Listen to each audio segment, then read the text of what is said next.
Hello बच्चों, देखिए ये हमारा 12th क्लास की जो फिजिक्स है उसकी 4th यूनिट है, जो उसका चैप्टर है अल्टरनेटिंग करंट। उसके अंदर ये टॉपिक आपका AC circuit containing inductor only. ठीक है, हमने पहले क्या कर लिया है, AC circuit containing resistance only और AC circuit containing capacitor only. ठीक है, वहाँ हमने उसको अच्छे से कर लिया है। अब आज जो हमारा टॉपिक है ये क्या है, AC circuit containing inductor only. ठीक है, टॉपिक का नाम क्या है, AC circuit containing inductor only. ठीक है, यानी कि हमारा जो एसी सर्किट है इसके अंदर आपका क्या लगा हुआ है, केवल इंडक्टर लगाया हमने, केवल क्या लगाया है, इंडक्टर। ठीक है, तो हमने इसमें स्टडी करना है कि हमारा जो ईएमएफ और करंट है वो किस प्रकार से आपका रहेगा, उनमें फेज का क्या डिफरेंस रहेगा ईएमएफ और करंट में, वो चीज़ें हमने स्टडी करनी है। ठीक है, तो ये क्या है, ये देखो बच्चों, ये इंडक्टर ये लगा दिया। ठीक है, अब देखो हम पढ़ चुके हैं ये चीज़ें, जो एल है आपका सेल्फ इंडक्टेंस में हमने पढ़ा था इसको, एल है e by d i by d t होता है। ठीक है, पढ़ लिया है ना ये हमने, यही। ठीक है, पीछे इंडक्टर के बारे में पढ़ लिया था, जो सेल्फ इंडक्टेंस में हमने पढ़ा था वही तो है इंडक्टर, उसी चीज़ को तो हम बोल रहे हैं यहाँ पर है, ये जो कॉइल लगी हुई है। ठीक है, तो एल आपका क्या था, E D i by d t. ठीक है, सेल्फ इंडक्टेंस यानी इंडक्टर का ही होता है ये। फिर आपका इसको देखो, इस टर्म को मैं इधर लेके जाऊं तो आपकी क्या बन जाएगी, क्या बनेगा बच्चों, ई इधर रह जाएगा, ये D i by d T इस साइड चला जाएगा, तो आपका क्या हो जाएगा, L d i by d T और ये आपका ई। ठीक है, यहाँ से अब मैं डी आई को देखूं तो ये डी टी इधर चला जाएगा, ई डी टी, और एल है वो नीचे आ जाएगा। ठीक है, ये चीज़ हुई क्लियर। अब देखो इधर से देखो आप इस इक्वेशन को, ई ये आपने यहाँ कैपिटल से लिख दिया हमने, क्योंकि यहाँ आपने ई लगा रखा है अल्टरनेटिंग ईएमएफ। ये क्या हो जाएगा आपका, L d i by d t, e आपका हो गया L d i by d t. ठीक है, और डी आई क्या है, यहाँ से डी आई आपका डी आई ई बाई ये e by L d t, e by L d t. ठीक है, अब हमें पता है जो आपकी ई होती है वो क्या है, ई नॉट साइन ओमेगा टी लिखते हैं, तो ये इक्वेशन नंबर आपकी क्या हो जाएगी, 1 हो जाएगी यहाँ से। ठीक है, अब डी आई देखो, ये ऊपर वाली जो इक्वेशन है ये, इसमें डी आई है।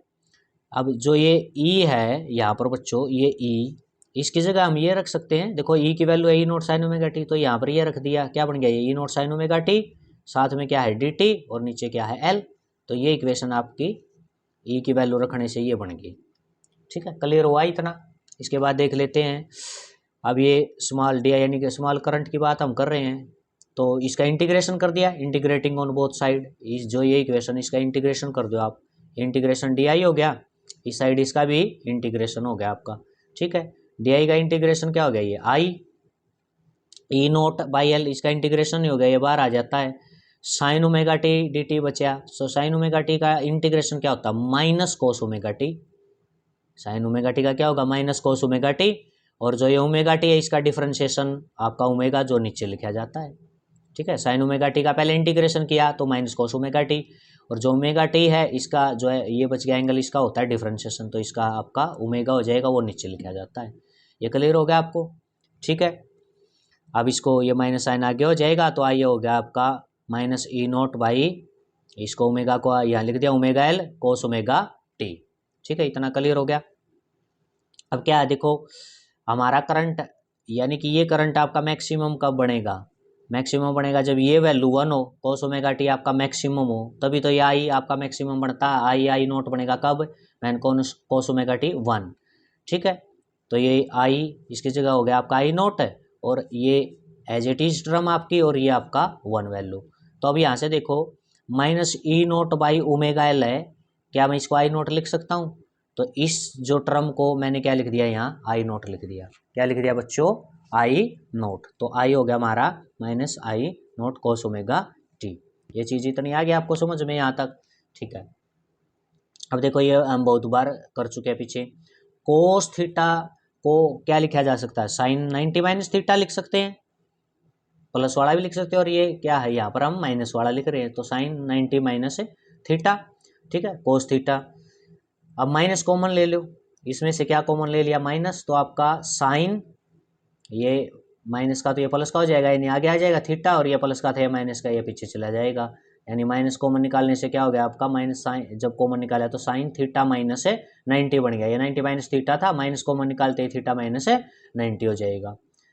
थीटा की जगह ओमेगा टी रख दिया, इक्वल टू माइनस, ये हो गया आपका यहाँ साइन थीटा की जगह ओमेगा टी, और जो 90 है इसको आपने π/2 आप लिख सकते हो, ठीक है, क्लियर हुआ। तो कोस ओमेगा टी का मैं ये वैल्यू रख सकता हूँ, तो देखो यहाँ कोस करंट के अंदर आपका ये कोस ओमेगा टी का ये टर्म आई है, इसकी जगह मैं क्या लिख सकता हूँ यहाँ पर, माइनस, ये तो ऐसे ही है, minus sine omega t minus π/2, ये टर्म लिख दिया यहाँ पर, ठीक है। ये इसको माइनस माइनस क्या हो गया, प्लस हो जाएगा, तो ये हो गया I0 sign omega t minus π/2, ये इक्वेशन नंबर 2।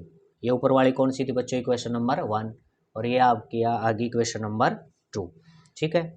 अब देख लेते हैं, अब ध्यान से देखो, इक्वेशन नंबर 1 है, इसके फेज के अंदर ओमेगा टी है, और इक्वेशन 2 जो करंट वाली इक्वेशन है, ये तो ईएमएफ वाली थी, ये आपकी क्या है, करंट वाली। इसके अंदर क्या है, करंट वाली इक्वेशन में क्या है, साइन ओमेगा टी माइनस π/2 है, ठीक है। तो इससे क्या क्लियर हुआ, कंपेयर किया तो इसको 1 and 2, compare 1 and 2, it is clear that, ये क्लियर हुआ, current lag the EMF by π/2, current lag यानी करंट पीछे चल रहा है, करंट क्या कर रहा है, पीछे। जब हम इंडक्टर जोड़ते हैं ना केवल सर्किट में, तो आपका करंट क्या चलता है, ईएमएफ से पीछे चलता है। देखो माइनस हो रहा है ना π/2, तो करंट पीछे चल रहा है, ये करंट वाले फैक्टर में से माइनस π/2 कम है यहाँ पे, ठीक है। तो करंट क्या होता है, पीछे चलता है। जब इंडक्टर जोड़ा जाता है तो ईएमएफ और करंट में से करंट आपका क्या है, ईएमएफ से π/2 लैग करता है, लैग बिहाइंड यानी पीछे चलता है, ठीक है।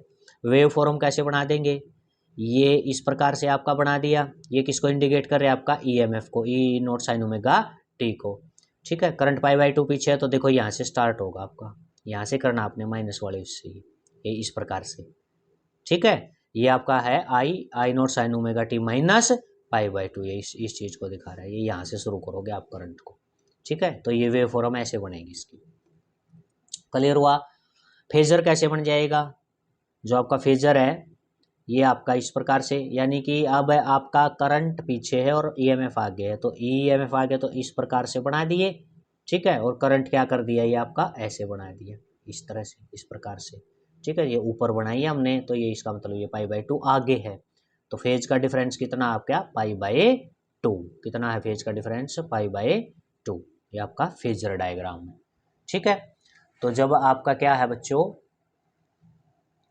केवल इंडक्टर आपका जब जोड़ा जाता है सर्किट के अंदर, एसी सर्किट के अंदर, तो आपका जो करंट है वो ईएमएफ से π/2 पीछे चलता है, ठीक है, π/2 लैग बिहाइंड रहता है करंट ईएमएफ से, ठीक है। कैपेसिटर में क्या था, कैपेसिटर में आपका करंट आगे था, π/2 करंट आपका आगे था ईएमएफ से, और रेजिस्टेंस में क्या था, केवल रेजिस्टेंस जोड़ा था, तो उसमें करंट और ईएमएफ है वो सेम फेज में थे, किस में थे, सेम फेज में, उनमें फेज का कोई डिफरेंस नहीं था, ठीक है। तो ये आज आपका टॉपिक था, ठीक है, ओके, इसको अच्छे से करना, थैंक यू।